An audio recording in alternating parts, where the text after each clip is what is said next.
One. Here we go. Yeah, yeah. You see the red box? Yo, yo, yo. It's AllBall TV. Yo, yeah, you already know the motto. They scared, but I'm not. Yeah, Fabian, yeah. Fabian, Fabian perspective in the building. Expected so accepted. Deja un like, comentario y suscribe. Dame dato. Listen, man, they scared, but we definitely not and never will be. Hit that like button, man. Share, like, comment, do everything, man. Let's go. Another drive-by content, another drive-by take. I had to pull over because we got some big news with the Knicks on Knicks Rehab. What's good, baby? You already know. Just Knicks in the building. Stock Senior in the building. Yes, Appreciate you sir. guys In the building. jumping in. First things first, we got to talk about this Brunson Knicks injury, scaring the life out of us. Yeah. Where were you? How did you felt when you saw it? We'll get to the Cavs, the victory of the Cavs in a second, y'all. But this is most important to us. Another injury, Jalen Brunson, the most important injury of them all. How did you feel when you saw this, and what do you think about it? So first and foremost, everybody in the building, big shout out to y'all, man. Appreciate it. Don't mind the noise. Like I said, I had to pull over. My brother said we got to go on. No matter where I'm at, let's do it. I was in the house. I was actually watching the game and on live. And literally, as soon as I seen it, I got off live. And I watched it and rewinded it at least for like 15 minutes. Literally, I'm not even exaggerating because I'm like, where's the contact? And I'm looking to see if he's grabbing down paws by his ankle. Because, when you grabbing that low, that's that Achilles tear. Right, So, exactly. I was happy that, he stayed, by the knee. Well, I'm not happy he was hurt, but I'm just happy he didn't reach all the way down for, because I'm thinking the worst. But I kept rewinding, and I didn't see no contact. Now, today, people are trying to say when he was running off the screen, he bumped knees with Hartenstein. But I didn't see that. So I would have to watch that again, but I was in the house, and that just threw me off to the point where I didn't watch the game until probably middle of the third quarter. That's how upset I was, man. Excuse me. We can't catch a break. I prayed. I actually took a stop into heaven today to holler at the man upstairs and asked him, what's going on, man? How do we, for the first time in probably 30 years, have an opportunity to win a championship with the team we have constructed and everybody gets hurt? Literally everybody. First Mitch, Randall, OG, now Brunson, our best player. Listen, man, I'm very upset. I'm hurt. I'm disappointed. Listen, man. Big shout out Knicks Fan TV. He put up a post saying that, everything came back negative. I didn't hear anything drastic yet. So God willing, maybe he caught a cramp or something. I don't know. They're not telling us nothing. Yeah, see? Because my thing is this. Look, boom, if he bumped him now, he would have fell right there. Yeah, but I seen the stumble just now. And then no, hold on, play it back. Soon as he ran by Hartenstein, you see he stumbled a little bit. Watch.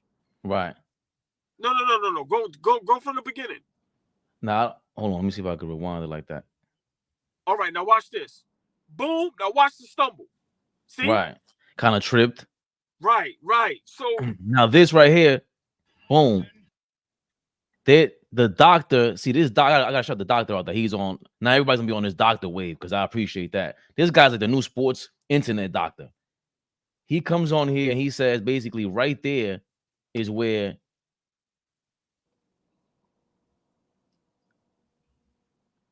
see right. Okay, he's about to jump, and then right there, his leg is coming down, and then boom, Okoro's knee bumps into Brunson's knee, and you'll see his foot like kind of move. And he said, "Yo, yeah." His knee kind of bumped into his knee. So the way he broke it down, I want to pull that up in a second. The way he broke it down, he was like, even after when he was limping around, he was saying, "Yo, that's all signs of that he hit a nerve." Even the way his foot kind of flopped when they're helping him off the court, he's like his foot kind of flopped because he hit the nerve. Yeah, he was like, it hit the nerve. So, you know, all these things initially when I saw it, the way he's limping and everything, I'm thinking, oh, nah, it's got to be, you know, ACL. You know, we think the worst. Right, But the right, way he right. broke it down, this doctor's official. And that was a saving grace for it. But he was saying it had a lot to do with, it could have been that first bump, but really it was that second bump where you don't really see it. Okoro's knee is sliding and you can see after their knees bang, Brunson's foot kind of tilts that way, indicating that, you know, his knee was kind of bumped. Something on his leg was bumped. You know, I mean, I gotta look up the doctor's information because that, come on now, like I was scared to death.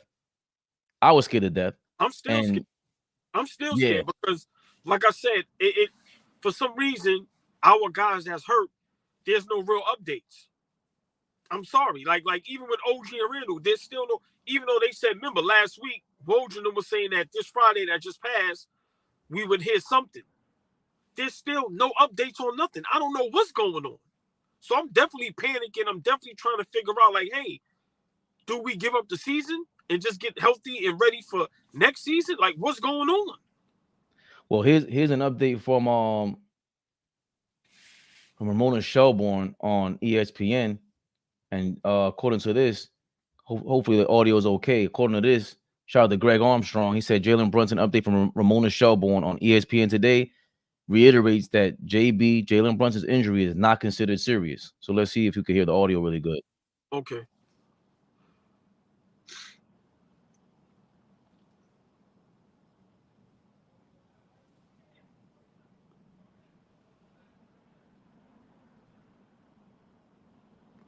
Don't hear nothing. You don't hear anything? Nah. Oh, damn, that sucks. She's talking, but she was saying this is the talk of the league right now. Not just like for us, not just for the Knicks. This is the talk of the league. So everyone was talking about it. But they're all saying it's not serious. I'll look up the doctor's information right now. I want to get his info because he helped me calm down my fears last night. After seeing that, I was in the crib getting the clothes, trying to do some laundry. Flea hit me up like, "Oh, you saw you didn't see that?" And I heard it in his voice, but I'm like, "Yeah, well, Brunson, he went to the locker room. That's the only thing I got on my phone before I got to check the game." Right. And once he said that, he said, "Nah, like, oh, you didn't see the video? I'll talk to you after you see the video." What? Yeah, it's no contact. Huh? You know, it's funny. Ant-Man a couple nights ago, he fell. Anthony Edwards fell on the floor. There was no contact. So I thought he was done. So lately it's been a couple of injuries. You know, the mind, we got to be, you know, careful as fans, but at the same time, we're fans. Everybody's a fan, bro. Like Ramona Shelburne, the way she was talking. Ramona Shelburne just said this was the talk of the league last night. So the whole league was talking about this again. Again, reiterating the fact that y'all are scared when we're full throttle. JB, prayers up to you. He did tell DiVincenzo called him. He said, "Yo, don't worry about it. I'll be fine." Listen, Just the leader of the team being the leader of the team. But he's a warrior, man. Like, once again, we watch all the Knicks games. He gets thrown around, he get bumped around, he gets ran over. As much as he complained, he still gets up and keeps trucking. He's a warrior, and that's what the New York Knicks embodies. That's what we are. That's who we are. That kind of eased me a little bit. Pause. Know what I'm saying? Because like I said, I'm very nervous and scared because if Brunson is hurt, we're done. We're done. You can forget about it. Especially with no OG, no Randall, no Mitch. Because now you see how important that we need another big man. We don't have a power forward right now. Hart is playing 4 positions right now. He's the best rebounder on the team at 6'4". Right now, Precious probably, I don't know if it's too many minutes, but he's getting pushed around. Bogdanovich can't guard me right now. So, you know, we need guys to get healthy quick so everybody can be put in the right position. Guys is playing a lot of minutes. But, you know, like I said, the initial reaction with Brunson, definitely scared, definitely nervous. And like I said, you know, I pray, Lord have mercy, man. Let's get through this. Because you know, we diehard Knicks fans, man. And Shelburne saying that, it goes to show you Brunson is a superstar. That's all it tells you. Listen, I don't know when the last time we had this many games on TV. The guy's a superstar. Now, if y'all want to throw all this other stuff extra, remember I told you my new thing is I'm making things simple. I'm not making nothing difficult no more. It's simple. When the Knicks play, if Brunson is not playing, if you're not a Knicks fan, are you watching the game? No, but I guarantee you, Brunson playing, you're watching the game. He's likable, good guy, and on the floor, he's a warrior. He's a gladiator. So, you know, I'm glad that the results is negative. Hopefully, you know, let me ask you a question. Our next 5 games, I think we have Portland, we have Philly twice, we have Orlando, we have Atlanta. Your thoughts? Should Brunson rest all 5 games? Or should he rest at all? Absolutely. There's no reason for Brunson. We had the All-Star break coming up. He's gonna want to play. He's gonna want to play. Atlanta, take off. Trae Young is not playing. Same thing with last night. Donovan Mitchell wasn't playing. Of course, it wouldn't be in our mindset to say, yo, you got to sit down too. But at some point, Thibodeau got to make it. It happened with the Memphis Grizzlies again. The whole team is gone, and you're going to play Brunson. Again, you were forced to sit Brunson last night. Forced within the first minute. He basically missed the game, but now he's injured. Against the Hawks, sit him down. Against Orlando, if he could play, fine. Against Philly back-to-back, maybe one of those games. And against Portland, don't you dare. Because as much as we talked about this last week, and I forgot to mention Portland as a team that's pretty aggressive on the defensive end. Matisse Thybulle, they got a couple of defensive players over there, especially in the backcourt. Give him the night off. Give him the night off. He needs to rest at least 3 of those games, preferably the first 3. If you come back and play the second Philly game, or, you know, take off one of those Philly games, play Orlando and maybe the Portland game, he should rest 3 out of those 5 games, man. He has an opportunity to do that. He's a smaller guy. That's another thing with Becky Hammond and these people. We understand what it is about players in general needing rest and not being able to take on the load pause as a bigger player. This is a part of that. Get that. So let's do the right thing. He is not LeBron James. He's not these other guys. He's not a cyborg. So treat it like that. Tibbs got to calm down too. We'll get to that in a second. But before we move on, before we respond to that, I want to make sure we shout out that doctor, man. Dr. Brian Stutter. This guy quelled our fears last night, man. Shout out to Knicks Muse also for always posting up Knicks stuff. You guys are amazing on here, always updating us, keeping us informed. The doctor believes that Jalen Brunson simply suffered a nerve injury as a result of contact and that it's almost like hitting your funny bone. I never knew the knee had a funny bone. Yeah. It's non-contact. I have that problem. I'm sorry, go ahead. I'll respond after that. Together what happened. First of all, I know everybody's calling this non-contact, but I do think there was actually contact from the Cavaliers player onto the outside of Brunson's knee. But what I want to start off with is if we back up the sequence of him walking off the court, pay attention to what happens with his left ankle. You see how he kind of trips and stumbles kind of right there over his ankle. What he's doing here, it almost looks to me like somebody who's got a temporary foot drop, right? If anybody of you watch mixed martial arts, when somebody has those low calf kicks that injure that peroneal nerve or stun that peroneal nerve that picks your ankle up, the way he's walking right there, he trips over his foot because of an inability to dorsiflex or pick up his ankle. And so that stumble as he's coming off the court, to me, confirms kind of my number one suspicion about just a contact blow to the outside of the knee, because that's where that nerve sits and could certainly have been stunned, almost like hitting your funny bone as you're walking off the court. We can see here just this kind of together what happened. First of all, I know. Wow. Well, for me, it's always good to see a guy walk off the court. I'm glad they didn't have to cart him out, wheelchair, or actually pick him up. But I have bad knees, right? Even when I play ball, like, my knees is very sensitive to where if you hit it hard enough, pause, it's like hitting my funny bone. So I understand what the doctor is saying. Like I said, I told you my initial, when I see he didn't reach for the ankle behind, down that far, I said, okay, it ain't a tear.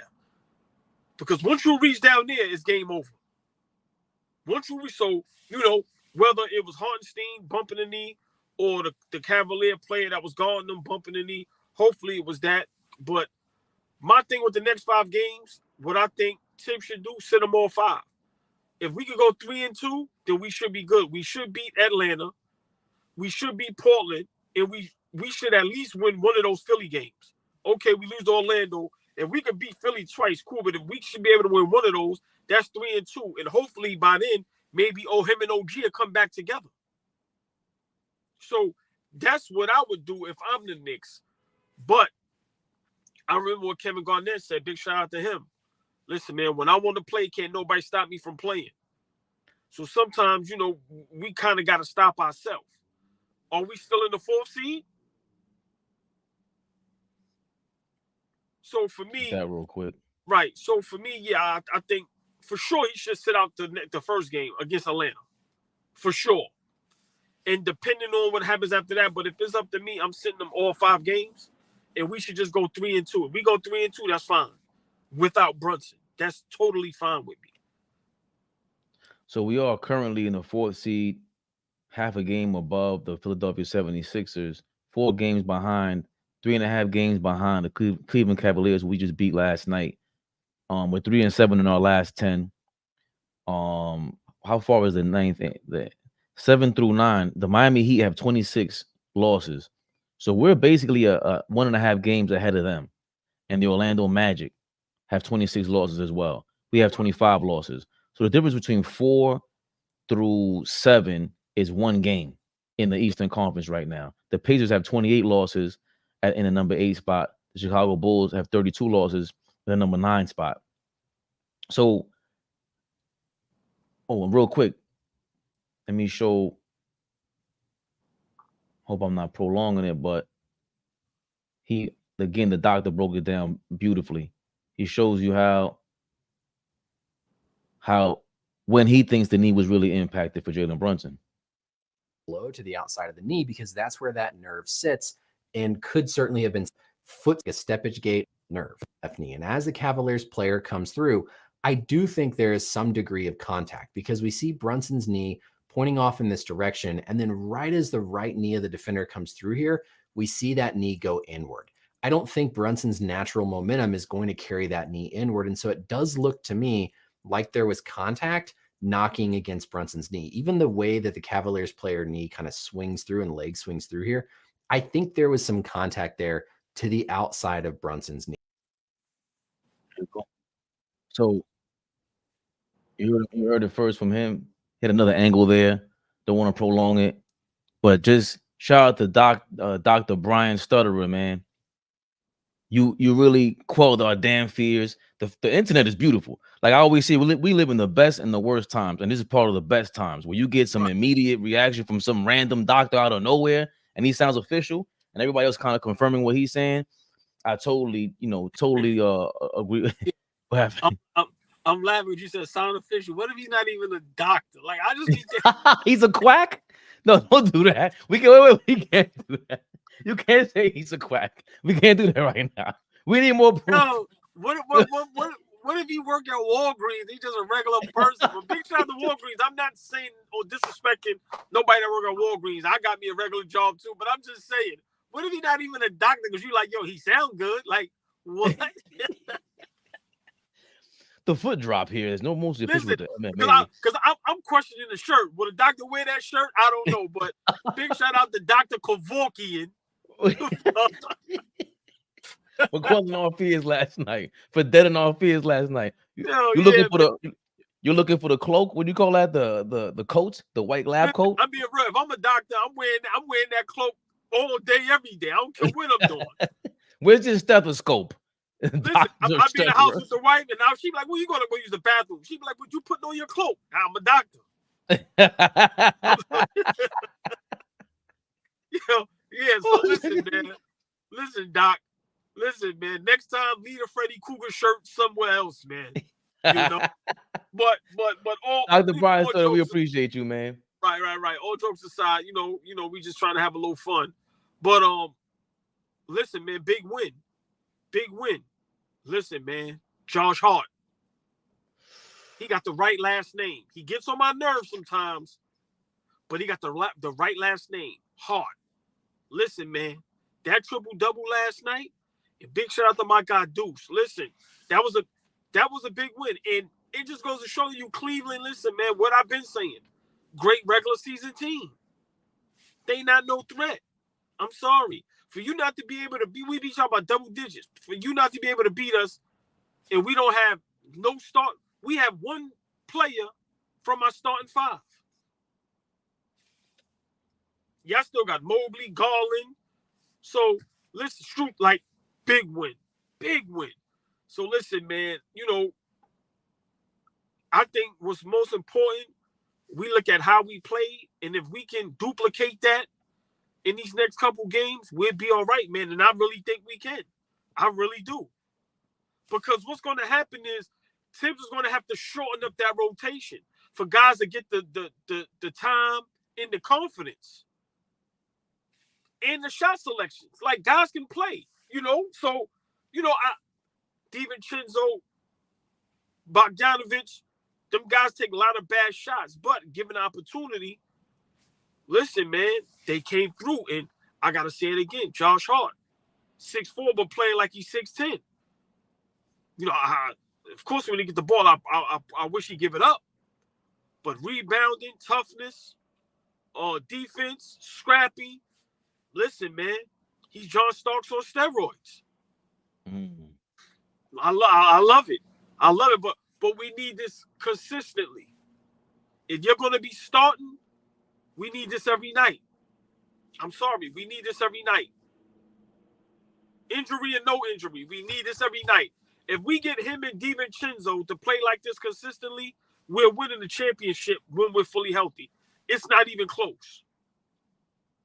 I'm sorry, it's not even close. DiVincenzo showed up big time as well. He had 28 points. He was on fire though, and but you hit it on the nose, bro. 19 rebound triple double.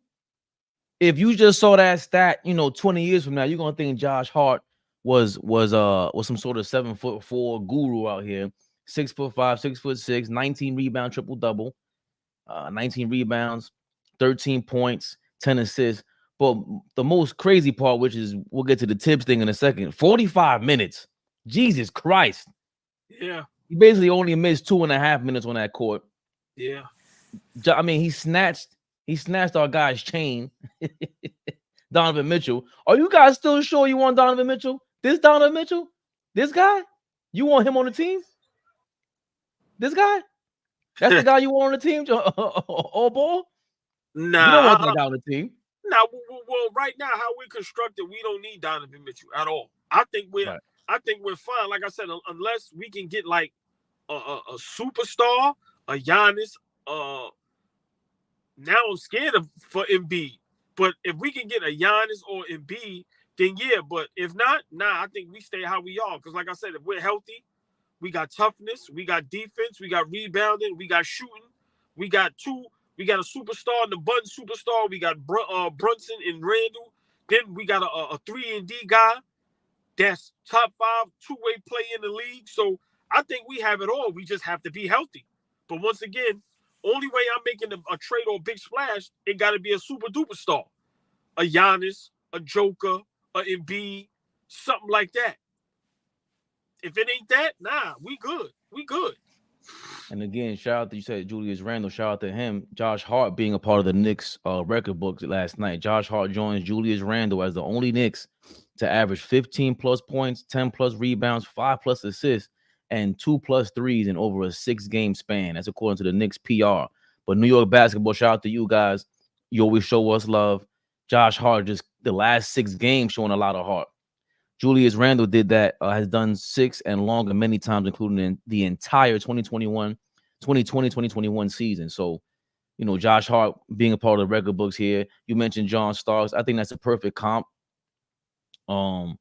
Josh Hart, I wasn't a John Starks fan growing up. I was like, 12, how old was I? 6th grade. So I was 11 years old, 10 years old. And the Knicks was on fire. First guy. And he used to just piss me off like that. The same way Josh Hart gets us, gets me on the edge. John Starks prepared me for this moment. Like, you still got to appreciate John Starks. What the hell was he doing being the second best player on the team? That's not his fault. He was miscasted. So we're not going to put Josh Hart as the second best player on the team. But when he was last night, he looked like the best player on the team, just showing up that way. Deuce McBride, another guy with hold 47 minutes. Jesus Lord Christ, 47 minutes. Should he be the starting point or the backup point guard officially now? Yes. Let me say something, just real quick. Deuce McBride, he has my vote, man. I like the young man. I really do. And he hit 2 big threes yesterday. As Cleveland was trying to creep, he knocked him down. Listen, man, Deuce can play. That's why I say we have great problems. You know, when we get fully healthy, and when it comes to the playoff, Tim's going to have to shorten that rotation because we can literally go 9-10 deep. Think about that. Mm-hmm. So, you know, listen, man, Deuce he becomes a big man. Pause. I love the team, man. I love what we are. I love how we're constructed. We're constructed how an NBA team is supposed to be constructed. And we're constructed just like our Patrick Ewing Knicks with John Starks and them guys, Oakley, like that's how we are right now. And when we was like that, we were successful every season. Championship, Eastern Conference Finals. Come on, man. Fun to watch. Fun to root for. So, you know, a lot of guys might not be superstars with their skill set, but when it comes to heart, when it comes to playing hard, we superstars. So, yeah, man, I like Deuce, man. I really do. I really do. And, you know, think about it. We're quickly gone. With McBride gone. I mean, not Duke McBride. Was Grimes. Listen, man, Deuce get to show his skill set, and the young man can play. And he comes up big for us, man. I'm sorry. I got to give it up to him. Yes, he should be the official backup point guard. I totally agree. Just real quick, because Alec Burks, at this point, I loved it, but now you ain't doing nothing defensively, and Lord have mercy, you take 3-point shots like you Steph or Clay. like every time I'm like, yo, he chucking, he just in his bad contested shots. So I'm being honest. I know, you know, Burks is Tibbs' guy, but right now, Tibbs, Deuce has got to get more time over Burks. Sorry. Burks got to go to the back of. Burks about to be like what's that guy we got rid of that went to Detroit? Grimes? No. Fournier. Burks about to be in Fournier world. He about to be unplayable in a minute. Come on, man. Because Bohan still feels like he knows who he is a little bit. Like, because he kind of gets me a little on the edge too, but he knows he's a simple offensive player. But Burks just looks kind of like uncoordinated sometimes too. He looks erratic. And we know, Malik Monk does that, but Malik Monk does it way more consistently. Burks, he was shooting 50% from 3 over there in Detroit. Like, that's what we were looking forward to. Like, did you figure something out over there? Kevin Knox was shooting 45%. With some, again, bad team, good stats. Maybe it could be that. But Burks, come on, you in New York. You know how it is. We show you love when it's time to show you love. You can't be mad when we point this out. All our big time soldiers, they're down. You guys, we're lined up. We're motivated by the right coach. We'll get to that in a second. Because I do want to touch on the fact that why are the Cavs this bad? Like, they are talented. Flea still on the Mobley boat. I jumped off real quick once you start. Listen, big shout out, Chris Fauci. A lot of guys. I remember last season we had a nice live and we was all bigging up Mobley. I'm off that shit. Like I jumped off, no parachute, no nothing. So for me, it's a matter of how does a guy like this, you know, with the top draft pick thing, he lost Rookie of the Year to Scotty Barnes. But this is what he had to say. I thought we started off pretty slow, stoppage in play early in the game kind of got the rhythm a little off. Evan Mobley on how Jalen Brunson's injury affected it. This is crazy to me. I feel like we started off pretty slow and try to be more consistent and that's a better start. You mentioned that slow start. Was it all have to do with Jalen Brunson going out at that time with the rhythm? Or? A little bit. There's a little bit of like stoppage play early in the game that kind of got the rhythm a little off, but we got to be able to handle that and still come out strong. I feel like we started off pretty slow and try to be more consistent and that's a better start. You mentioned that slow start was That's crazy. it all have to do with Jalen Brunson. And then also, just put in perspective.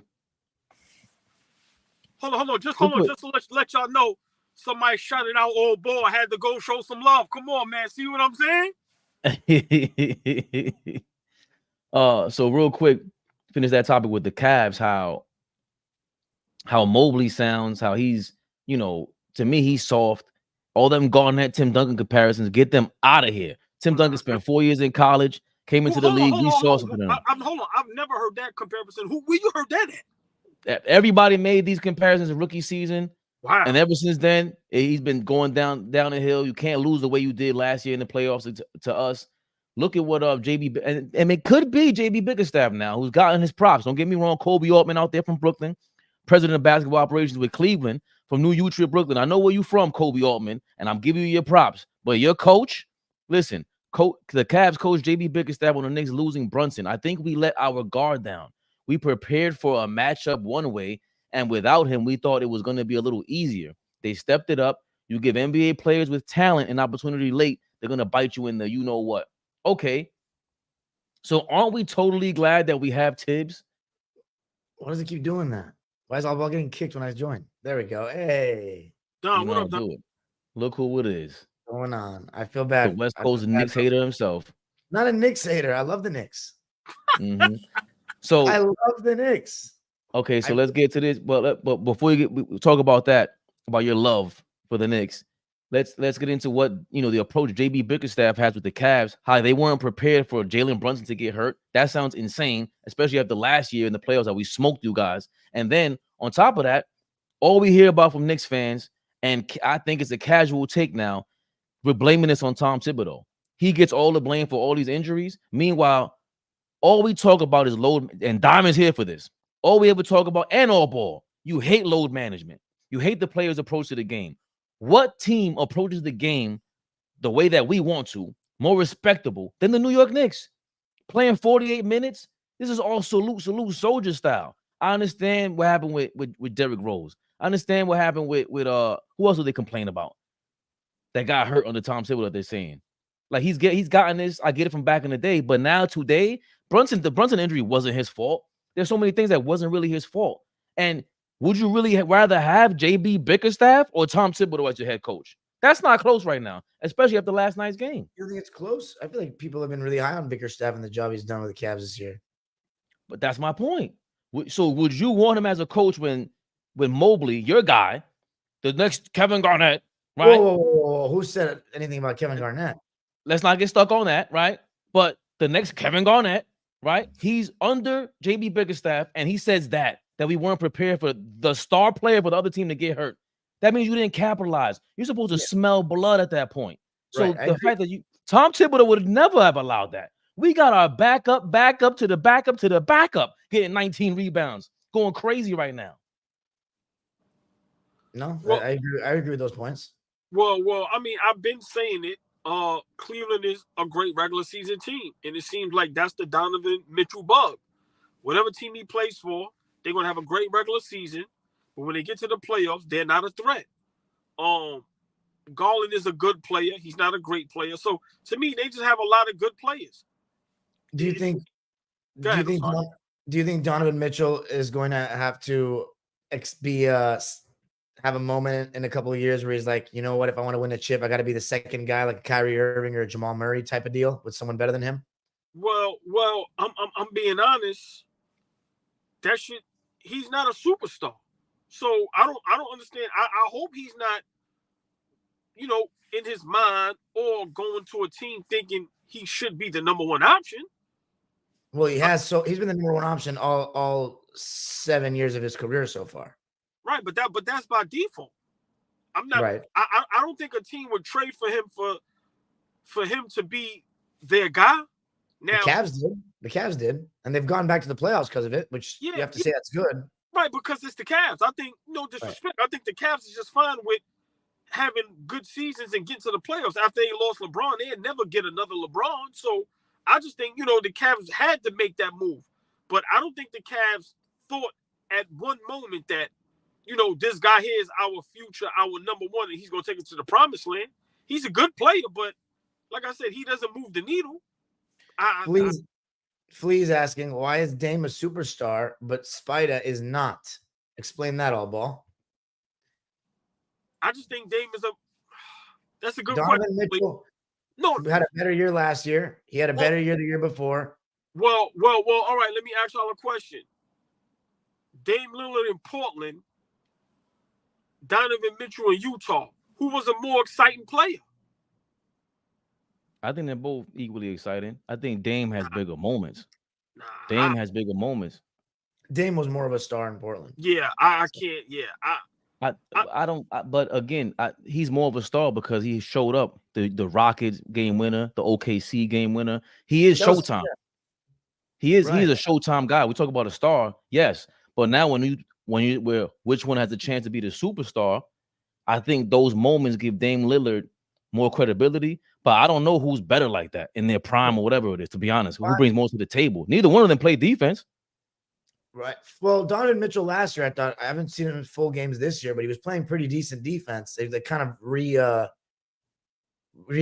on that end of the floor. Because remember, it felt like he was quitting on the Jazz that last year he was with them in the playoffs. But AllBall, though, that was 5 years ago when Damian Lillard was at his peak. He led his team to the conference finals. That was awesome, but he's clearly declined a bit. He's had some injuries.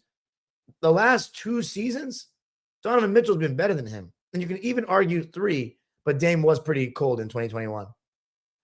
Well, even last year? Well, last year. I mean, last year he averaged a lot of points on a bad team. Donovan Mitchell averaged slightly less points on a good team. So I'm giving Donovan the edge. No, but hold on. Last year with Portland, that was a debacle. I wouldn't even count that. I'm not going to do that to Dame, even though I'm a Dame guy. Now, so, I mean, granted, you know, Cleveland had a good season.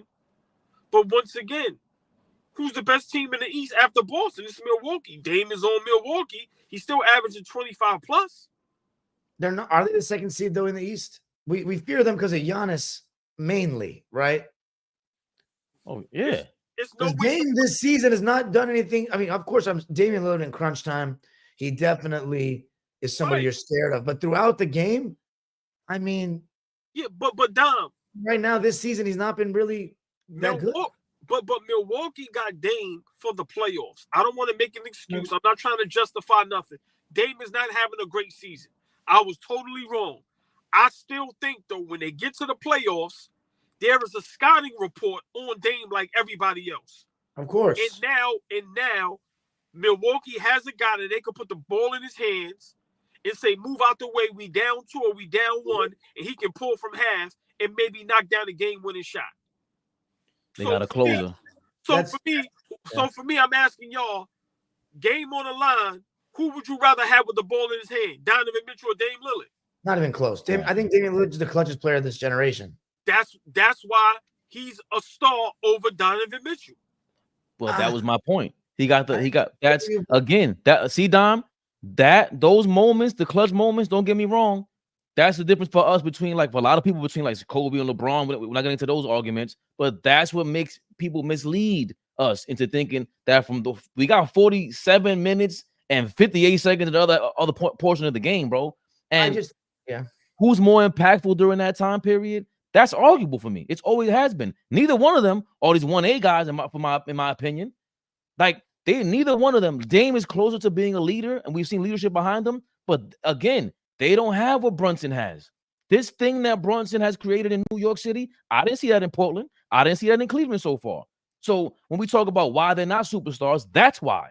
Like, imagine if Brunson had their ability or Donovan Mitchell's ability. It would be over.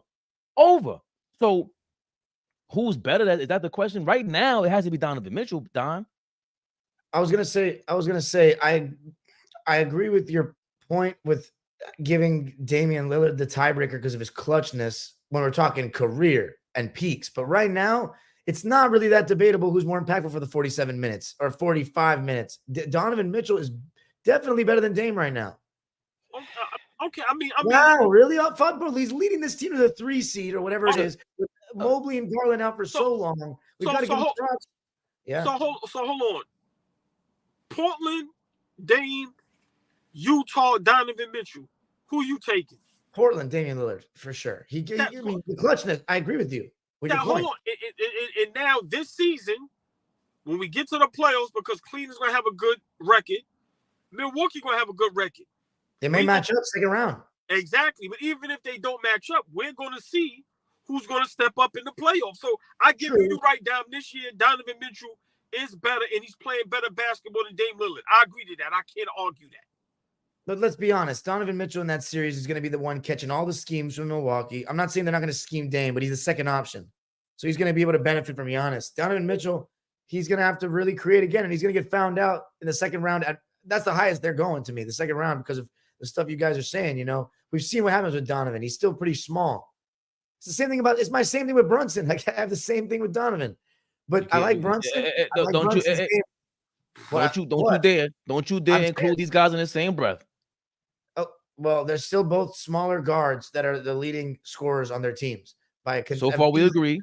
Hold on. So far, we agree. Now let's end that metaphor completely. None of them are leaders like Brunson. Okay, fair enough. I'm just talking game scoring, you know. But Brunson, I like his game to translate into the playoffs a little bit better than Mitchell because he gets in the mid range and he has that killer. I just think he starts his moves inside the arc a lot more, and I like that about Brunson. He can even post up. Donovan Mitchell don't post up. Donovan Mitchell shoots 10 3-pointers a game, Dime. Right. Yeah, exactly. So I like Brunson. Brunson's outplayed him 2 straight postseasons. So I'm going with Brunson over Mitchell. But is that again? Donovan Mitchell's more talented.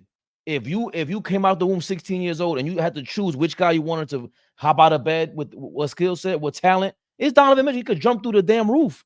But Brunson's mind, that mentality, that is one of the only players that we can say officially in this era has the Mamba mentality. That's it. Not Brunson. Even your man Dame. Brunson. Come on now. Living off the court, playing 45 minutes, whatever it is.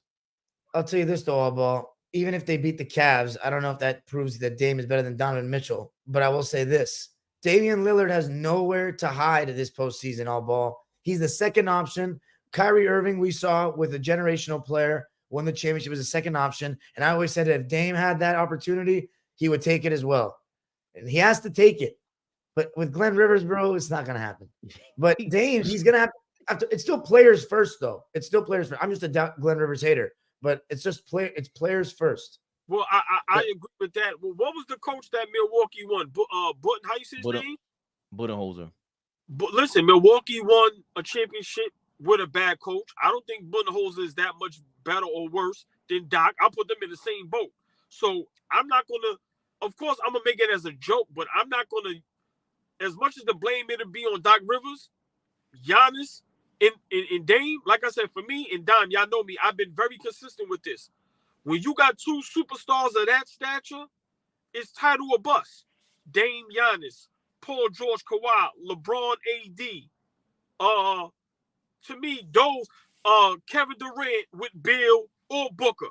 When you have 2 Luka, Kyrie, when you have 2 players on your team that are superstars, that are arguably one of the greatest you've ever seen as far as skill set, it's championship or bust.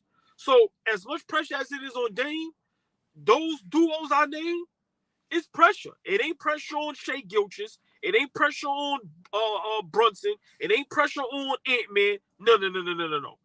It's pressure on, we know who they are. So Dom, I agree. Dame Lillard can't hide. If they don't win a championship, that means his trade is a failure. Oh, and I left another group out. Jaylen Brown, Tatum with Porzingis and Drew Holiday. So to me, those and Joker with Jamal Murray. To me, those guys, those teams have the most pressure. And us, Clippers. You know, I said the Clippers. Yeah, I said the Clippers. So for me, all those duos and those teams I named, whoever don't win, it's going to be some disgruntled employees, and it's going to be some trades. So you guys spoke of Doc Rivers. The original topic that set this off was J.B. Bickerstaff, his trash approach to the Cleveland Cavaliers. They're not prepared. We are prepared, the New York Knicks, with our backup to the backups coming in here and taking over Cleveland last night. Does Tom Thibodeau's style suit this era in the NBA, being the load management era, everybody, everyone's gonna use the injuries against them now, especially with this many injuries with the Knicks, is what they're using as a reflection of what they've been talking about with Tom Thibodeau in years past. Does his style, is it suitable for this era? I always compare it to the running back defensive style in the NFL, which you don't have a decade full of those kind of styles of football. You only have like 3, 4, 5 years with a running back and a great defense. When you have a great quarterback, mobile offensive players, you get more of a lifetime out of that. Do you think this style from Tom Thibodeau is suited for this era? Well, it's definitely not what this era is known for, but as you see, Knicks are doing just fine. I mean, it comes back to that: is Tom Thibodeau responsible for the injuries thing, which is a different conversation. Well, that's a part of it. Do you think that his style is part of the injuries? I mean, I have to see every injury that these players have had and see, like, what are they? I mean, are they contact injuries that are happening on the basketball floor? Because if that's what's happening, then no, it's not his fault. It's like non-contact because of like wear and tear and excessive use. Then yeah, maybe. Well, you guys know the injuries. You've seen them. Well, for me, everybody know I'm not a Tibbs guy. Like I said, my line is he grew on me like fungus, but he grew on me. Pause. His coaching style, I don't mind it. This is what I don't like. Up 16, a minute and some change left, your best players are still on the floor. I don't mind if a guy got to play 45 minutes. You young, that's what working out, eating right, that's what that comes with. Like I said, if you in your prime, now if you LeBron age or Kawhi, Durant, them guys been around 15 plus years, Curry, then I get it. But a lot of these guys been in the league between 3 to 6 years. They still in their 20s. You should be able to play that many minutes, especially if it's not a back-to-back. So I don't mind Tibbs coaching. I just don't like, when we're up big, guys still got to be in the game. When, let's just say, we on a 5-6 game road trip, in one of those games, guys don't get the rest if we playing against a bad team a la Charlotte or Portland. So things like that. I don't like his coaching style when it pertains to that. But as far as how the game is today. Oh, man. You said a phone call. I got to say that his style, that involves medicine and science, and that's going to be the big argument, right, Dom? Like, that's been the big argument just in general. And maybe it is, maybe it isn't. It's the whole old Pat Riley, old school way of doing things. I think players would rather play all year long than just taking a month off here, 2 days off there, and you'd rather be more consistent, have your body ready. Also, I have to say this. It's not just Tom Thibodeau's fault. You know what I'm saying? It's not just Tom Thibodeau's fault. It has to be from the top of the organization to the bottom. This is part of the reason why you have to choose wisely in the draft. Like Mitchell Robinson, Emmanuel Quickly, even OG Anunoby. A lot of these guys, top 10 picks are top 10 picks for a reason. And even with what you're saying, that's the argument against Jalen Brunson, right? Like Jalen Brunson is supposed to be, if he's a 1A guy, he should be able to deal with all this other stuff. You can hear me? LeBron, yeah. Sorry, that was my son that called. I'm sorry. Go ahead. I'm sorry. It's all good. The LeBrons of the world and all these other guys, Shaq. Come on now, like that's the reason why you say, oh, this is a 1A. The one factor that we never talk about with 1A is availability. Joel Embiid kind of teeters on being a 1A because he's injured and doesn't show up in the playoffs. So he kind of loses that. So someone like Brunson earns it for us because he's consistent and he shows up every game. It seems like we don't have to worry about him missing anything, especially in the playoffs, especially when it counts. But availability has to matter. If you're a guy, if you can count on somebody every single day, you can count. Just think about life in general. When you count on someone, that the guy at the deli, every day, if he's there with your coffee, you walk in and he knows exactly how much sugar you want, and you in and out of there, that's everything in New York City. Because I'm in and out, I drop my quarters off, I might give you $5 on Monday and pay the coffee off for the rest of the week, and I'm in and out of there. But I can rely on this person. Now, that's the corner deli guy, and that's me working 9 to 5. Now imagine a LeBron James. Now imagine all these super duper guys that are worth billions of dollars. That's the biggest factor of them all. So If you don't have those guys, you're constantly looking for the second rounder, all these magical, David Blaine type of tricks. That's also hard to combine with Tom Thibodeau when you don't have those workhorses built that we've seen from high school. Like, yo, this guy looks like he's built to last forever. That's also a part of this that nobody's really talking about. Tom Thibodeau is working some magic out of all these guys, especially when Deuce McBride comes in here 45 minutes. Josh Hart comes in here 45 minutes. Dante DiVincenzo, this guy, Mitchell Robinson, is really a 25th pick. He wasn't thought to be the best offensive rebounder in the game. That's not what he was projected to do. Hartenstein's been on 3 or 4 teams already. So a lot of these things are magical tricks. We don't. So my thing is, imagine if we did have a Giannis. Yeah, like Giannis and Tom Thibodeau's thing for me, after learning what he learned on the offensive end from Hakeem Olajuwon, and then he gets coached by someone who's considered still a defensive genius. You got a workhorse with a defensive genius who's super athletic, the Greek freak. He doesn't have that. Tom Thibodeau has actually never had that. And when he did have a freak athlete, they were tapping onto the conference finals. As a matter of fact, when he was a defensive coach and he had a freak athlete, Kevin Garnett, they won the finals. They went to 2 out of 3 finals. So a lot of you guys, in my opinion, got to get off Tom Thibodeau already.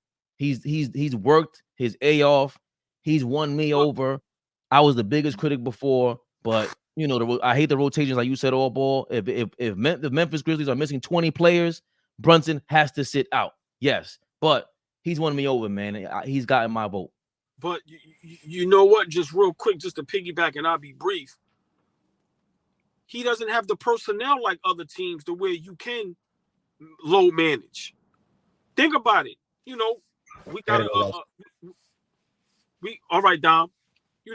Our brother Dom, Clippers got Westbrook, Harden, Kawhi, and Paul George. So of course they can low manage a guy here and there. We don't have that luxury. But also New York fan base, we not into that. We used to our guys playing hurt, playing bruised up, playing injured. Remember, man, them 90s Knicks. What? You listen, if dude had to play with a neck brace and a cast on, he playing.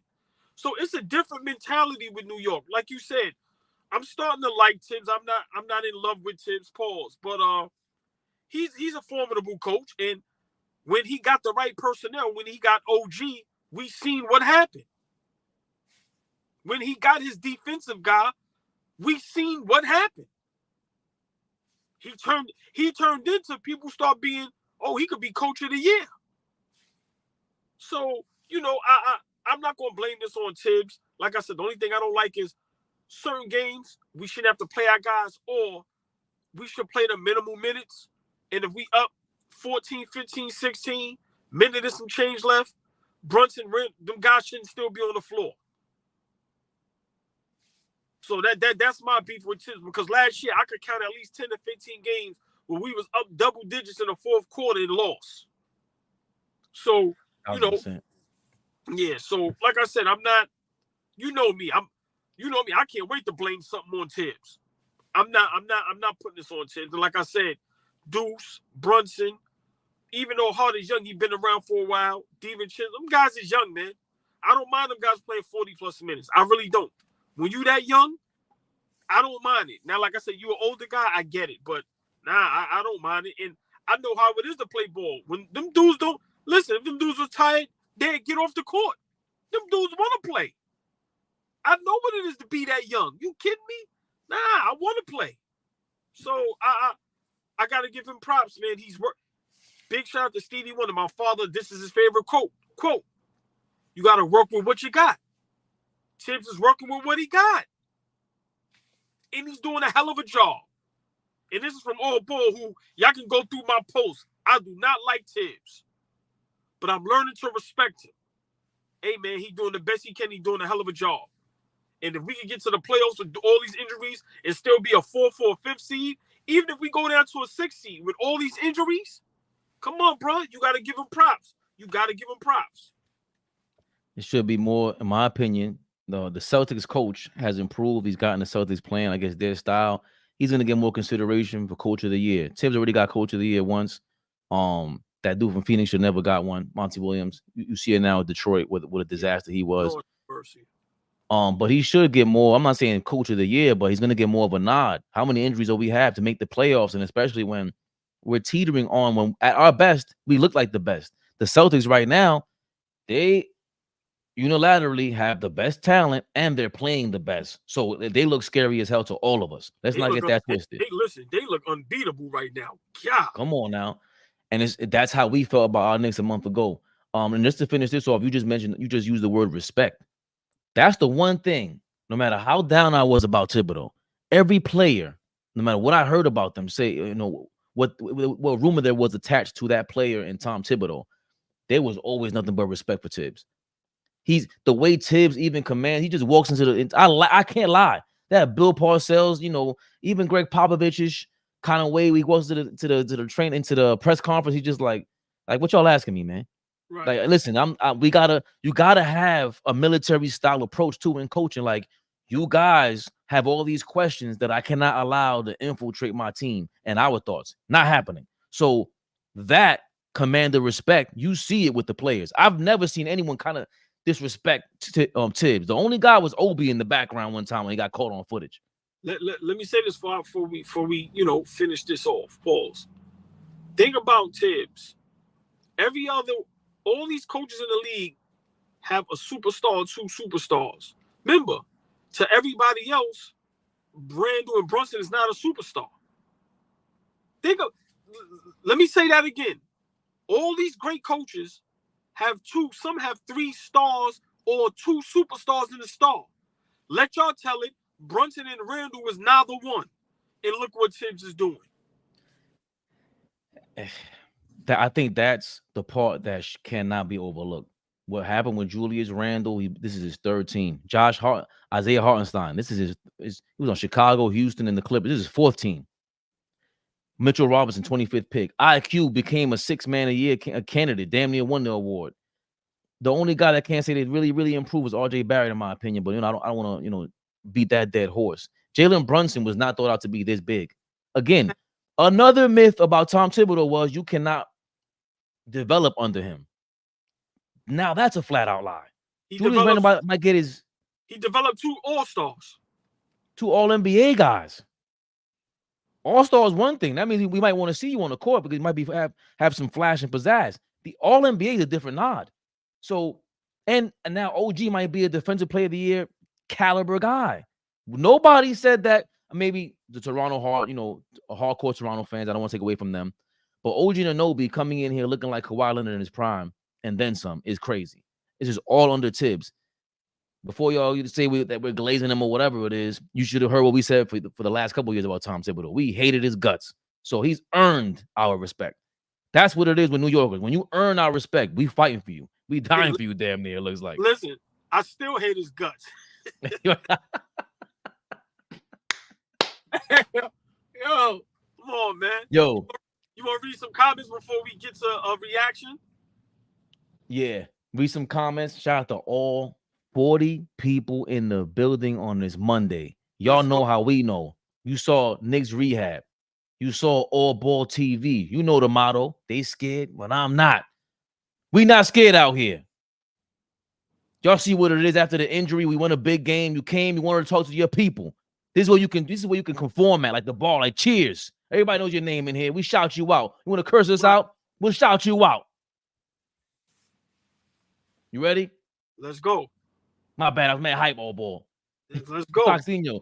Knicks was the only team that would make East playoffs interesting. Now it's turned into a most trash regular season and playoffs in a while. Yo, so? Hold on, just real quick. Foxinho, big shout out to you. Big shout out to everybody. That's a great point. If the Knicks is not in the playoffs fully healthy, that shit is boring. We are a storyline. That's a great point, Foxinho, and it ain't got nothing to do with me being a diehard Knicks fan. Literally right now, the Knicks are the most entertaining basketball team, interesting team in the NBA right now. That's a fact. Go ahead. I'm sorry. I'm getting excited. That's what we want. The AllBall reaction. I was the only one who said we should continue to feed Deuce minutes. Hell, he'll only get better. Yes and no, because we know Tibbs, bro. If you ain't playing his style, he's pulling you. You ain't playing no defense, he's pulling you. Now, that's the thing about Deuce. He's 6 feet. Whatever he looks like, he's 6 feet. looks like a fake, Baby Iverson, but he D's up, man. Garland hit some big shots over him. Don't get me wrong, but he's making it. He's not giving him no shots. Right, and he's instant offense. He gonna go right back at you as well. He ain't scared to score the ball, shoot the ball. So listen, Tibbs got to also come along with the times. Okay, God might not be great defensively, but listen, we need that offense. We need that firepower coming off the bench. And big shout out Just Knicks. Like you said, I give you that. I don't want to argue with you. You family. Hey, if you the first one and the only one to say that, let's go. Shout out Just Knicks. Harmony. What's up, Carla? Peace to the fellas. Carla, Danny Berry. Yo, what up, Danny Berry? Berry. Crazy just seeing it happen. We literally need to sit for the remainder of the week. Might need to, Just Knicks. Greetings to all. Boss man. What's going on, baby? Yes. I gotta hit him back. I seen the message. We don't no one watching Knicks at this point. Can't say that after that Brunson injury and what Ramona Shelburne was saying. These people are watching us. He should sit for the next 5 games, fellas. I agree. I'm mad at that. I agree. That doctor is the truth. Brunson will have to wear the old school New York Knicks Patrick Ewing joints with the knee pads. Yo, listen. Hold on. Let me ask y'all a question. Do y'all think those knee pads on Patrick Ewing slowed them down? The Lord have mercy. Them shits was nuts. Pause. Oh my God. Were they ice packs? Like what? That was crazy. Them shits was little pillows, man. They look like the turnbuckle in wrestling. yeah, that's a fact. He had the turnbuckle on his knees. Big shout out Patrick Ewing, man.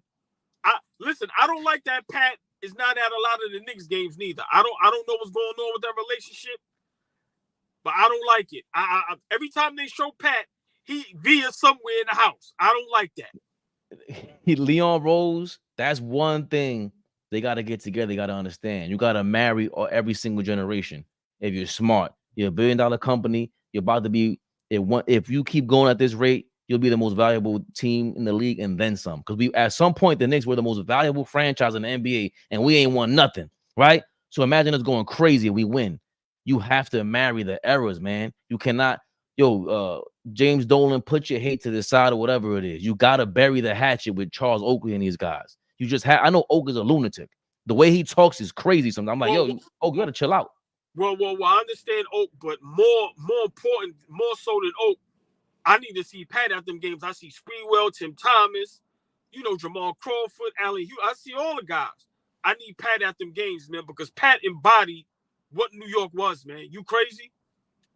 But Pat has always been a little bit, mercurial. What's the word? Like he always, hot and cold. It seems like if you win Oak over, in my opinion, you win everybody over. I think Oak will enforce. Oak with the guy that's gonna make everybody come through. After you win him over, you know what? Jim is good, y'all. Yeah, but even when Oak was coming through, you still wasn't seeing Pat. That's what I'm saying. I'm just well, saying. He did that. Hold on. He had coaching jobs and stuff, bro, like in college and everything. I need to see Patrick Ewing at a Garden game, one of them big games. How they have all the other. Patrick Ewing is the Knicks. Kidding me? He's top 5 greatest Knicks all time. He's the best to me. Can easily drop from 4th though. Yeah, Stocksy, you definitely only have a game from Philly. Sounds too believable. Josh Hart started to pick up right at the good time at least. He's wrong. Hart hit knees with Brunson. Okoro forced the knee to go in the wrong angle on a cut around Hart, and when JB lifted up the next play facing the basket, he felt the early impact from John Smith. You have a very simple American name. I don't want to disrespect you. I think you have a Bible in your avatar. I want no beef. I've seen your name before. Are you a doctor? That's all I gotta ask. Cause my man, because now you accusing him of AllBall. You're saying he's a Walgreens doctor, Dr. Stutterer, whatever his name, Brian Stutterer. Are you saying? Hey, John Smith, I'm rolling with you, man. We don't listen. I'm rolling with John Smith. That's right. If you ain't got the jacket on, you ain't no doctor. I don't know who that man was. Big shout out John Smith. He sound like he know what he talking about. Let me take a sip of water for that. Ew. John Smith just said they scared, but I'm not. That's right. It's so many words. Yo, this your guy, John Smith. Y'all know the motto. They scared, but I'm not. So here we go. I'm the doctor for the Knicks Rehab. That's right. John Smith TV is crazy. Yeah. Yo, of course, Flea. Here comes Flea. Starks on steroids. Ew. Yeah. That's what he is, Flea. He drives me crazy. You wasn't there, Flea. You were like you were a baby when Starks was in the league, bro. What you talking about? Dante been getting better every season since his rookie year. Hold Okay, on. remember he was on Milwaukee. Flea, right now, Starks would be probably top 5 shooting guards in the league if he was in the league today. Worst take. Worst take. Monday, Wednesday, and Fridays. Look out for it. Yeah, he has been. Dante DiVincenzo, remember Milwaukee, then Oakland, with the Warriors is big time. He won a championship with Golden State. Right, and he's on with us now. I mean, come on now. He's John Starks-ish. Maybe shooting a little better, more efficient in terms of shooting. That guy can shoot 23 pointers in one game, and we go, oh my God. Then the next game, he'll be 2 for 20. We're like, no, sit him down, Tibbs. How do you know when to sit him down? How do you know when to sit down John Starks for Rolando Blackman in Game 7 against the Houston Rockets and Akeem Olajuwon and them? How do you know, Pat Riley? Listen, you're going to have me in here. Listen, please do not take us back to that. Let's finish some of these comments. Please, Lord, have mercy. Yes, that's the guy we can use. Stop being delusional, Fab and 2. Who you talking about? We got 2 superstars. Stocksinho, what you laughing about, Stocksinho? Josh Hart snatched the chain around the neck of Donovan Mitchell like Debo and Friday. Yo, John Smith, hold on, man. Who's John Smith? I like John Smith. Yeah. Spider didn't even play. He didn't. Hold on. Technically, Brunson didn't play. Randall ain't play. OG ain't play. Mitchell Robinson ain't play. Hartenstein got an injury. What are we talking about? DiVincenzo got knick-knack injuries. What are you talking about? Get out of here with that, man. They're the second seed. How the F are you going to say he's bad? Who, Dame? Are you serious, Flea? If Donovan Mitchell's over there, they're either better or worse than they are right now. Defensively, they're going to be the same thing. If that's the argument you're talking about. Stocksinho, in the end of the game, Josh hit a game-winning 3 near the Cavs bench and touched the chain of Spider. He certainly did. He broke it down for him. Mr. Lycan. Mr. Lycan, I seen you on Twitter. I appreciate the feedback, man. I seen your actual face on it. You ain't got no. We need an avatar on YouTube over here, Mr. Lycan. That's the Lycans and the Wolves and all that, right? From that movie. Underworld or something, right? Yeah. The Lycans and yeah, it's dope. It's about 20 games left. The Knicks need to hope to go 10-10. I don't mind that. Yeah, good point. Jump off the Mobley bandwagon if you want to. You guys want 22-year-olds to play like they're 30. Have the maturity of a grown man. Cut it out. Have you seen? Don't laugh. Yo, Flea, I love you like a brother. I'm off the Mobley bandwagon, bro. I'm just sorry. I'm not. Listen, man, he's a good player. But right now, we talking like, let's just say top 15 young players. I'm being honest. He played himself out of that category. If we go on, let's just say 26 and under, he done. He ain't in there. I'm sorry. Good player. Would I like it with my team? Yes. Would I give up a lot for him? No. Sorry. I think his stocks have dropped from last year. But he has enough time to get better and pick it up. These guys, listen, Flea, you another guy married to your opinions, right? He's absolutely on pace to be a KG type of player. Kid was a top 3 in defensive player of the year voting as a second-year player. Who was the number 1 defensive player of the year that year? Who was the defensive player last year? These guys. Hold on. I thought you was trolling. When Flea said it, then I'm like, okay. Evan Mobley's on pace to be Kevin Garnett-ish. Hey, Flea, listen, man. I'm being honest. I need you on worst take. That's a worst take. And whoever else says that and thinks like that, that's a worst take. I'm sorry. Evan Mobley cannot carry a franchise.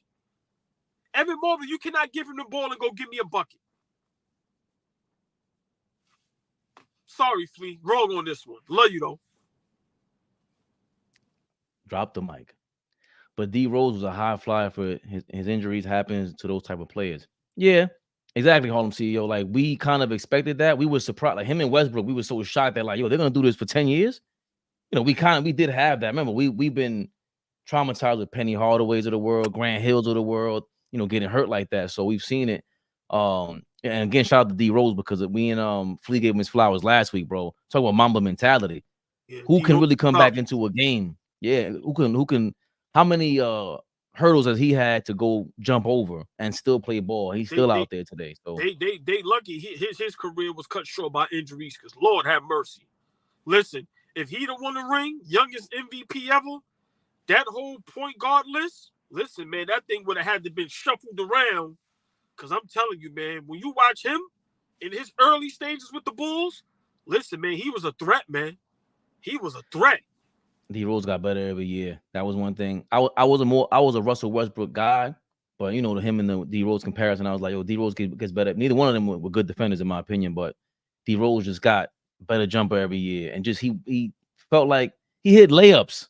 Like Westbrook was missing layups. Like D Rose was finishing. Just everything about him was just too super official, man. Dom has 5 degrees in basketball behind him, maybe 6 by now. Why is Dame a superstar and Spider is not? Explain that, AllBall. Answer my question, AllBall. Well, Flea, maybe you wasn't listening. I'm gonna ask you: who would you want with the ball in their hands? 3 seconds left, down 1 or 2. Who do you want taking the shot? Dame or Donovan Mitchell? Stratos said Dame is a lame and extremely inefficient. The Cavs are bad against the Knicks because Mitchell wants the Knicks and the team feels the disconnect. Oh, that's a factor, bro. He had to come out and really good. Yo, John Smith, great point. That was overlooked. We overlooked that. You sitting there, your best player is sitting there fraternizing, flirting with your biggest rival at this point. And he had to make it clear at some point, like, yo, I ain't talking about the offseason and end of the contract. Yeah, but that's still looming. That's the LeBron effect that nobody talks about. Everywhere LeBron went, the team had to worry about whether he was leaving or not. And that affects your contract. That would affect, you would think it doesn't affect your type of play, and you have to be more professional, but you have to factor that in when you're the leader of the franchise. The leader of the franchise. You sitting there saying, I might be going to that team next year. That's the rumor. Your job is to go, I don't care where I'm going at next year, y'all. We're going to go beat them this year. We're going to beat everybody this year. I don't care what they're talking about. Let's go win. We haven't seen enough of that. Yo, John Smith, you won me over, man. Doctor, whatever his name is a quack. You're right, John Smith. Whatever you say goes today. It is like your side chick when she hears about your girlfriend and you getting closer. This guy's crazy. That might be John Smith from the Atlanta Hawks, man. Listen, big shout out John Smith. I'm rocking with you, man. Please, I hope you subscribe to the channel. Hit the like button, man. Listen, man. Anybody that supports AllBall TV, y'all are family for life, man. We put a lot of time into this. The Full Sportsman, Flea, Dom, Fabian, AllBall. But listen, man, I appreciate all y'all. We appreciate all y'all. But listen, man, thank y'all for everything, man. John Smith, as soon as the t-shirts are up and ready, you getting a free t-shirt. They scared, but I'm not. The they scared, but I'm not jersey. It's like your side chick when she hears about your girlfriend and you getting closer. They underperform because Knicks in their minds all the time. When Spider leaving for the Knicks. He said it's like when your side chick hears about you and your girlfriend getting closer. They underperform. Yo, John Smith is crazy. Listen, man, let's get about 5 more in before we go to this next reaction, before we run out of here. AllBall give exceptions to the players he likes. I mean, that's been, come on. That ain't nothing new. No. Hold on, Flea. I answered your question. Now, that's my answer to your question. Now, answer my question. Game on the line. Who do you want taking the last shot? Dame Lillard or Donovan Mitchell? Dame has been doggish all season. Call a spade a spade. Lillard is shooting 42% overall and 34.5% on threes. Shoot all you want. Please do. Shoot so inefficient with no defense. Knicks will be 2026 champs. What's going on, baby? Spider's up there with Dame as far as clutch goes. Maybe not as far as game winners, but 3 minutes or less, Spider's a problem. I think we have 2 definitions of clutch shots. That's not close. Dame is up there with damn everybody in the history of the NBA. He has iconic clutch shots. Iconic. Donovan Mitchell doesn't have iconic. I guarantee you. You know what? I'm gonna make a post about that tomorrow. Give me your top 5 players right now in the NBA that you will want with the ball in their hands to take the shot. And I guarantee you, no one's saying Donovan Mitchell. Top 5. Knicks 108 GM. He says, "Sup, Nickus." That's hilarious. That's dope. That's dope. That's fire. You need a jersey like that. Jerry Fitz literally is a top 75 all-timer. And I don't agree that he should have been. I think Kyrie should have been top 75 over him. Dwight Howard should have been top 75 over him. So I think that was kind of flaky. What do you think, AllBall?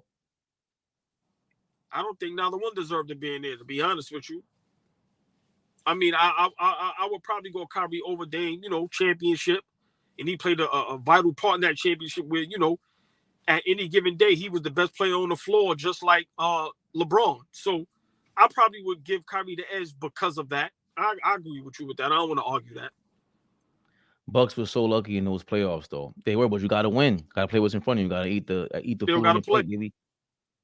1971, Bucks bought in Oscar Robertson and played with Lou Alcindor and won the chip. 2024, Bucks trying to do the same with Lillard. Wow, that's a hell of a comparison, Jerry. Good point. 50 years later, right? OG injury from Toronto. Yeah. Randall was from an accident, not Tibbs. Yep. We suited for any era. Too many defenders on this team. Let's go, Knicks 100. Look at this guy. I like you. Let's go. I haven't seen you before either, Knicks 100. Let's go, my nigga. Yeah. Brunson looked non-contact. It wasn't. We went over that rewind it, Stratos. It was the doctor broke it down beautifully. The Dr. Giggles. He broke it down beautifully earlier. Big shout out to the doc, man. It's all fun and games, man. JB injury from incidental contact with Ihart on pressured play from Okoro, not Tibbs' fault. Brunson did not have contact. He bumped knees, ran around a pick, knee nerve went dead as he jumped. He's fine. Thank you, Jerry. Everyone, like and subscribe. 30 in here with 6 likes. Stratos, talk to him, Stratos. I won't dare pronounce your last name like that. I got to practice it first. Hit the like button, y'all. Hit the like button. Tibbs getting a new contract this summer. He might. Tibbs built Warriors, not just ball players. Let's go, Knicks 100. I like this guy, man. He built Warriors out here. In my opinion, Randall back Friday. Tomorrow will be his 16th missed game this season. You are allowed 17 and still eligible for postseason honors. All-NBA is a moneymaker. He plays Friday. Ooh. Jerry Fitz. Are you the official capologist of AllBall TV? My man, hold on. He's going to miss 16 games. You're allowed to miss 17. Right. 65 games. Correct. Thank you for reminding us, Jerry. Key is how they respond when Mitch gets 24 minutes and OG and Julius get their 32 minutes or so. But yes, when they come back together, they're all due to come back in March. Like the damn Avengers. Voltron. We forming like Voltron in March. That's a fact. They scared. Well, I'm not. Our team culture gives me the same look like Miami had last year. We hit the playoffs with everyone. We can make a finals run. Great point. Yeah, it does though. Love it. Jerry Fitz, D Rose got MVP with Tibbs at 21 years old. Correct. Just though, crazy thing is, it isn't a win or nothing a year. We are definitely getting better after this. Correct, Justo. Let's also set up for the next couple of years. We got more Brunson years. We got Randall years and all that. Justo. Shout out to you, my brother. The barbershop need this. Oh, what does that mean? I don't know. Patrick Ewing not working. Thanks, AllBall. That's what Stocks. And you said Patrick Ewing not working for the Knicks is a crime. Both Yao Ming and Dwight Howard credit Pat for helping them. No, he wasn't with Golden State in 2022. I thought he won the chip with Golden State. I thought if I'm wrong. Oh, he won with the Bucks. He won with the Bucks. Oh, DiVincenzo. Yeah. Right. I'm sorry, not the Warriors, the Bucks. Correct. He was injured in the playoffs. That wasn't the topic, AllBall. He said snatch Spider's chain from him. Obviously, Knicks had more injuries. Okay. They were the second seed, played the Knicks. Now they're the third seed. Talk about it, Jerry. Man, this is the first time I tune into this stream. It just popped up. Y'all funny as hell. Model, what's going on? Thank you. Hey, man. Hey, listen. This is what we do. We funny, we entertaining, but we raw and uncut, and we real fans. We tell it how it is. And if we wrong, hey, it's okay. But if we right, we gonna let you know. And Model, comments like this. See, when you do it from this end, you do it with we've done it with no subscribers, no viewers, no nothing. So when someone like you seems like a real person pops up here and tells us, my first time tuning into y'all funny as hell. You get it. We want you back here. We don't want the squares. We don't want the people. Get out of here. Stay out of here. We got the security for you guys. We blocking y'all. But Model, welcome back anytime, baby. Terminator 92, what's up? Tibbs stay overplaying in stars. Ruined KG, D Rose, Joakim Noah, Luol Deng, and now Jalen Brunson. Nah, no way, Terminator. You out your mind. What's up, dude, Terminator? No way. Terminator, No, I would love to agree with you, but on this one, I'm sorry, I can't. Love the name though. Hopefully, you'll be back. He's always here. Terminator. I know. Yo, that was so cheesy. Come on, man, get it together, man. That's a good dad joke. Speaking of dads, that was a horrible transition, but Gilbert Arenas, I think, is a father. Yeah, he is. He always coaches his son. Yeah, his son is Gilbert tough, Arenas. Gilbert Arenas, though, talked about making the game. Speaking of tough, making the game tough again, and he wants the Euros gone. Hey, yeah, please, do you have that clip loaded?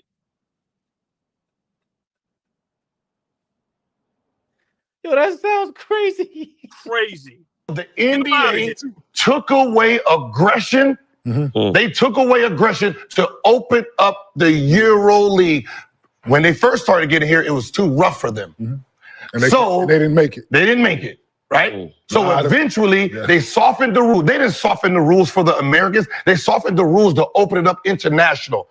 So when they're saying the Euros is going to run the league in the next 5 years, why do you think that? More threes, pass and cut. This is not our league. This is not the American style. This is the Euro style. So, drive in, suck the defense in, pass the ball to the three-point line. It's the three-point shooting league because they're copying Euro style. Suns, right? What was the biggest thing the Suns didn't do?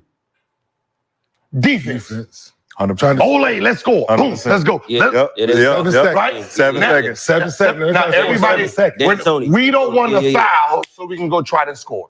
That was the whole thing of D'Antoni. Right? That is what the league was created off of, to have more of those guys in so they can expand the business. Make it a global game. So, global game. You remember pushing global game. How they going to have a global game if it's too physical and too athletic for them? So they have to figure out ways where they can exist inside of the game. Wow. Right?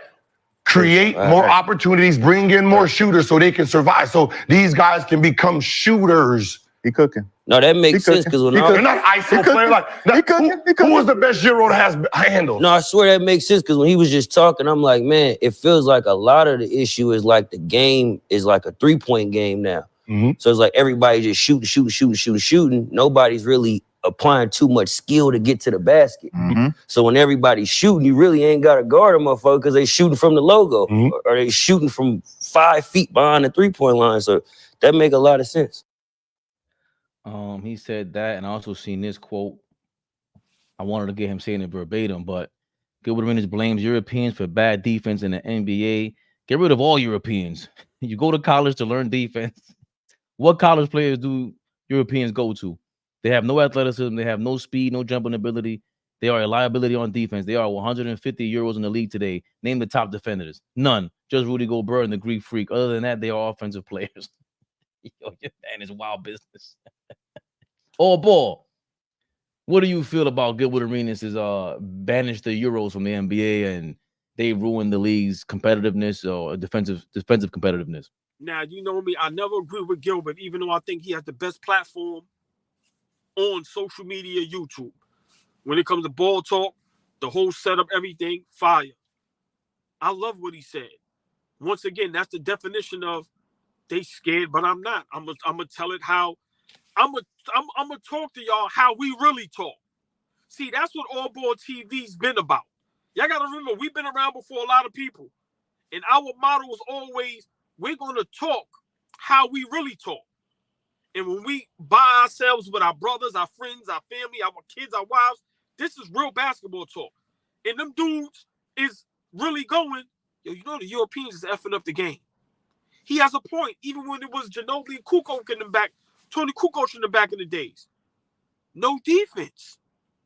It's literally no defense. I love what he said. Now, I think he went too far with saying get them all out of here. I don't agree with that. I'm not gonna say they shouldn't play, but Kenyon Martin also, I like what he said. Yo, man, they don't select kids from college no more. College is where you learn defense. They're selecting all the European guys, which is fine, because some of them is great. But there's no defense. Are they the sole reason why? I'm not going to blame it 100% on the Europeans, because it has something to do with the commissioner, like you said, business and things of that nature. So for me, I don't mind the game, but it can't be no defense. I'm sorry. And we shouldn't baby you if you can't play defense. So because Luka gonna get cooked, we ain't gonna no. Them guys coming over here, all they do is offense. And big shout out to my man Scalabrini, the White Mamba. He was talking to KG and him, and he also said it. Another guy that played at that level. I can't consider you a great player if you don't play both ends of the floor. I'm not saying you have to be Ron Artest or Defensive Player of the Year, but make the effort. Make the effort. The guys don't guard each other. No, like these guys have no type of like. I feel somewhere if you score 60 on me. No, so I love what Gilbert said. I agree. I'm not going to blame 100%, but they definitely get damn near 60, 70%. Because like I said, when they come over here, you listen. Let me ask you this: you think Luka can really guard? What's Luka's position? Point guard? No, I think he's a small forward. Okay. Let's just say small. Let's say small forward. What if Luka really got to guard Paul George? You understand what I'm saying? Right. It's so for me, it's not fair. It's not fair to the Americans. It's not fair to us. Right. It should be fair for everybody. It's not my fault you don't play defense or don't want to learn to play defense or don't want to play defense at all. So for me, it's I agree, man. I agree. I'm not going to say, get rid of the Europeans and they shouldn't play in the league. But I agree with what Gilbert Arenas said. If the game is too rough for them, how they going to be here? Like I said, just imagine somebody going back at Luka. And, have you seen Joker defensively? Nah, you can't. Whoa, see? He's not as bad as everybody making out to be. He's gotten way better. I gotta totally disagree with the hell you guys are talking about. Right. He ain't Luka on defense. And Giannis, he mentioned Giannis, but Giannis ain't really that great either defensively. All right, can I ask you a question? How tall is the Joker? 7'2". You think he's 7'2"? Yeah. Okay, he's 7'2". Have you ever seen the Joker block a shot? Oh, they're saying he's 6'11", actually. Okay, 6'11". Have you ever seen the Joker block a shot? No. That's my point. But that's not that okay, but that's not defense all the way. Just because Dwight Howard was blocking shots, he's defensive player of the year. Some guys look at Jericho Sims, he's super talented, but stay on the floor. It's not about blocking the shot, it's about playing defense, sliding around, showing effort like we talked about last week. I've seen Jericho Sims block a shot before though. I've never seen a Joker block a shot. So you think Jericho Sims has more of an impact defensively than Joker? No, I don't think so. No. See, that's no. You listen. You on the whole other side of the street. I'm not never putting Jericho Sims and the Joker in the same sentence. No. I'm talking about defensively. Do you think who's better defensively? Hold on. Joker, 6'11", 2-time MVP, Finals MVP, champion. Some people consider him already top 10 greatest centers all time. Some people already consider him one of the greatest they've ever seen. I've never seen him block a shot. He's the center. He's the center for the Denver Nuggets. I've never seen him block a shot. Stocksinho just said Joker had 2 game-winning blocks in the same week last year. All right, look. Last year, that's the last time you seen him block a shot. Right, but to me, it's not like Joker's not as bad as his defense. He's fundamentally way better than Jericho Sims. It's not even close. And I used to fan out for Jericho Sims and his ability, but in that he's a European, he's the lead basically European guy, and he does play defense. And of course, I'm not saying he's Mutombo. He's never going to win Defensive Player of the Year. I'm not talking about that, but I'm talking about just principles in general. To blame this on Europeans, the way he framed it was, I understand how everybody went crazy. Legend of Winter had a great video where he broke down, what is he talking about? Who name all the top 3-point shooters of the current era? 95% of them are American. All the top defensive players, it's a mixture of them. Yeah, but it's not the player's fault. It's you're not allowed to play defense in this era. Yeah, but hold on. All right, yeah, the top 3-point shooters is American, but what Gilbert Arenas said is just 150 Europeans in the league. If we roughed them up and then what? Nah, bro. But that's not, again, that's not a European style of play. To be honest, that kind of got thrown around a little bit because is there zone defense out there? Like, I'm not even too sure. All these guys ever talk about, Luka and Embiid and Jokic, all say the same thing. And Giannis is way harder to play over there in Europe. It's way tougher, way more physical. That's a lot. Listen. Because something, hold on. Because something is more physical doesn't make it harder. Pause. I'm sorry. You're not going to tell me, because all our guys will go overseas and fry all of them. I'm sick of that notion. Get out of here with that. Hold on. You telling me LeBron, KD, Curry, them guys, man, they go overseas and fry them dudes. Get out. Giannis, that's a lie. They would. Nobody said they wouldn't fry them. That's not what they're saying. That means that what you're saying is, get out of here. You can't. No. That what they're saying is he's still gonna be LeBron, but he's not averaging 30. That's what he's saying. We got like 20 guys averaging 30. All right, watch this. Wait. Why not? They broke it down. I'm not gonna break it down for you. They don't want, because they actually play the kind of defense that you've been talking about and wanting to see for the last 20 years. Who is the best shooter of all time? Steph Curry. Is he European? Am I mistaken here? The whole league changed because of him. The whole league changed because they wanted James Harden to be this iconic guy that he wasn't. Once again, you said LeBron won't average 30. Why? Because it's tough over there and they play defense, right? Right. Right. And they come over here. You think if we was able to play how we supposed to play, you think Luka's still averaging 35? No. All right. That's the point, though. Hold on, but that's the point. If we bring back the defensive rules, Luka's not getting 35. He's not getting the easy way he's gonna have to play defense and be more exposed. But that's why Gilbert is saying what he's saying. That's why the game, like I said, for me, I love the game. But sometimes watching these games, it's like, yo, it's literally no defense. I'm watching 140 to 138. Yeah, it's exciting, but after a while, it's like, yo, I want to see LeBron and KD match up for the fourth quarter. And it's harder to do that when you went to a zone defense and everything now is pick and roll, switch. LeBron is the king of doing that. He started that in Miami. So for me, when you talk about, everyone always talks about who's the most influential player in the last 20 years. I got Iverson, but for some reason, everybody says Steph Curry. Yeah, you can't say he's the most, right? And if he's the most influential, why is that? Everyone wants to shoot like him. Well, why is that? The rules allowed it. You can't even touch that guy, even though they do beat him up. But now you got to a point where, so if everyone wants to shoot from the logo like him, the game has gotten away from the paint. And the Euro game is not what Gilbert Arenas is saying. They promoted the game for everyone, not just Euros.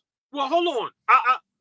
That was a great point, but you got to remember, when Curry first came in the league, it was still defense being played. Even when they won that first championship, even them battles with Cleveland, it was still defense being played, and that man got a unanimous MVP. So I'm not going to agree with a certain era he couldn't do what he do, because there was a time where, like LeBron played in all eras. I'm not a big LeBron fan, but I'm not no idiot. He's great. He played in eras where the Boston Celtics, KG and them, Detroit, Ben Wallace and them, and he was demolishing people. So no, you're not going to tell me LeBron ain't going to go overseas and average 30. He might average 40 because he's done it before when it was tough. But you can't tell me, I'm not going to argue back and forth about whether or not they can play in any era. That's a different story. For me, if it's Steph Curry all of a sudden becomes this phenom, and all the kids look at him and go, oh, I could play like that. Because guarantee you like this, the reason why you even think LeBron could do whatever he does, wherever he goes, is because he's LeBron. He's built like he was built for basketball. Steph Curry don't look like that. He looks like the everyday guy at the YMCA. That was the big appeal to him. So they changed the rules to appeal to the everyday guy and let them believe, oh, you have a chance to play this game. It was never like that. When we watch Mike and we watch these guys, it's like, yo, I'm not on that level. Steph Curry's the guy that made everyone feel like, oh, I could get into the game too. Not just Europeans is my point. Not just Asians. And for him to say these college players all play defense, that's a lie. John Beeline, who works for the Detroit Pistons right now. He's the guy that nobody talks about, one on every damn level, D1, D3, whatever it was in the NBA before Higgins got to West Virginia. John Beeline switched his entire defensive structure up to keep up with this pace. It's all switched. That's not the Euro game. It was David Stern. Of course, they started with the Dream Team. It started with Mike that they're not talking about. Remember, they changed the rules to help Mike out. They changed the rules that the superstars can go be promoted every night and play every single minute of every single game as much as possible. That's when the rule change really started with television in general. Magic, Bird, then it was Michael Jordan in a McDonald's commercial. That's what changed everything up, in my opinion, not just the Euros. So I think that it, again, like you said, we love Gilbert Arenas because he talks like us. So I ain't mad at him how he's saying whatever. I can't ever be mad about that because I sound like that too. But what you're saying, I got to disagree with, and I'm going to do this with the same amount of fervor. Hey, man, well, you know how we do.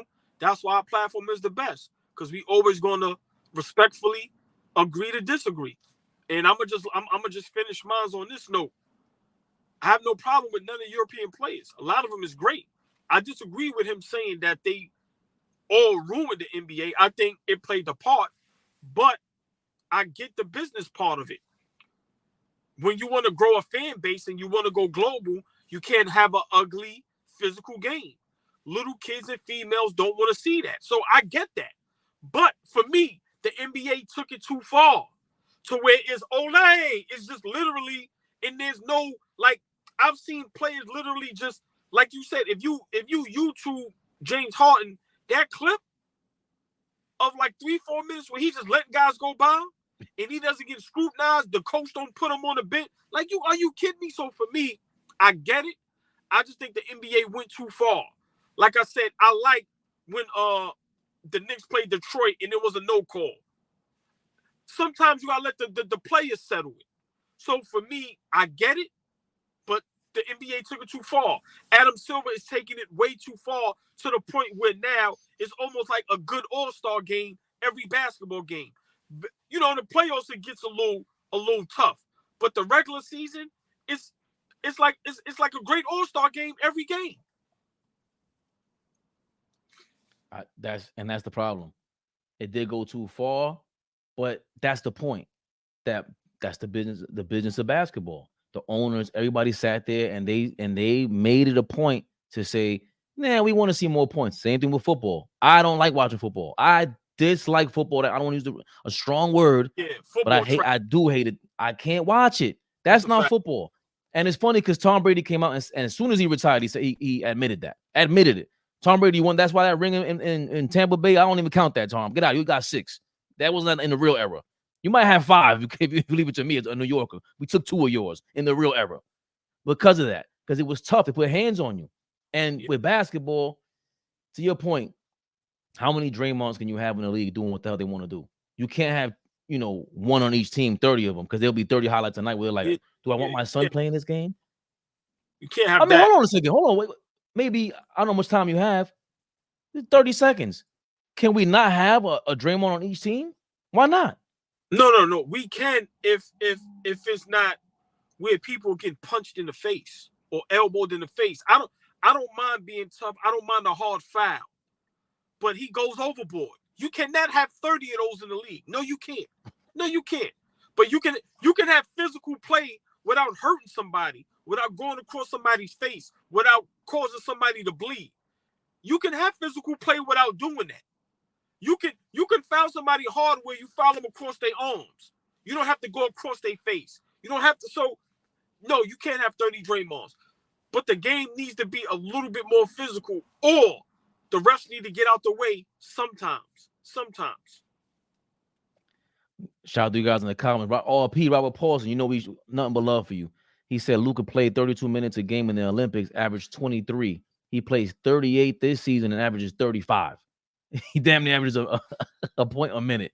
John Pettit, I think I've seen you before. No NBA had all-time high ratings around the world with MJ, and that was physical defense. And then ratings dropped after MJ and with rule changes. Yeah, but it's a different era, John Pettit. Like, just listen to what Mark Cuban says, bro. The ratings dropped, but Jordan didn't make this much money for the NBA. They're making $10 billion a year. Back then, it wasn't even making $1 billion. it's a different era. They have too many platforms and podcasts to promote the game on now. It's way different. They can sell jerseys everywhere now. But also, just real quick, everybody in the chat, we don't really know the numbers. How do we know they lying? They could be lying. That could be an excuse for the game to continue to be more entertaining. I don't know if that's the truth. Well, you know the numbers went down. Get out. I don't be knowing about none of that's the truth. I just know good basketball and bad basketball. And there's too much bad basketball and not enough good basketball. I'm sorry.